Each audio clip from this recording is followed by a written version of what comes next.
நண்பா கமெண்ட் செக்ஷன்ல ஒருத்தர் போட்டிருக்காரு, நீங்க யூஸ் பண்ற போனை ஆணியில் அடிச்சு காட்ட சொல்றாரு. நம்ம ஆணியில் அடிச்சு காட்டிடலாமா? இதோ உங்களுக்காக நண்பா ஆணி அடிச்சாச்சு. அது மட்டும் இல்ல நண்பா, இது ஸ்கிராட்ச் ப்ரூஃப் கூட. பாருங்க, ஒரு சாவி வச்சு உங்களுக்கு ஃபுல்லாவே ஸ்கிராட்ச் பண்ணி காட்டுறேன் பாருங்க. என்ன ஸ்கிராட்ச் பண்ணாலும் கிளீனா இருக்கு, ஒரு ஸ்கிராட்ச் கூட ஆகல. உங்களுக்கு ஆணியில் அடிச்சு காட்டியாச்சு, ஸ்கிராட்ச் பண்ணி காட்டியாச்சு. அடுத்து ஹாட் வாட்டர்ல உங்களுக்கு நான் மொபைலை போட்டு காட்டுறேன், லைவாவே பார்க்கலாம். நீங்க வாங்க பாருங்க, தண்ணி எவ்வளவு கொதிக்குது நீங்களே பாருங்க.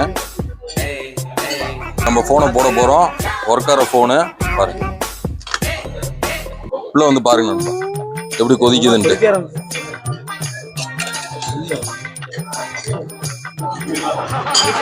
பாருங்க எப்படி ஆவி பறக்குது பாருங்க. பாருங்க நண்பா, இன்னும் யூஸ் ஆகிட்டு தான் இருக்கு பாருங்க. இந்த போன் இனிமேட்டு எங்க அவைலபிளா இருக்குன்னு பாத்தீங்கன்னா, நம்ம AZ192 சராங்கன் ரோட், நம்ம லிட்டில் இந்தியா. வாங்க நண்பா, வந்து பாருங்க. வெறும் 449 வெள்ளிக்கு 12 GB ரேம், 256 GB மெமரியோட, 6600 mAh பேட்டரியோட ஒரு அருமையான போனு எங்க அவைலபிள் இருக்குன்னு பாத்தீங்கன்னா 192 சராங்கன் ரோட், நம்ம லிட்டில் இந்தியா.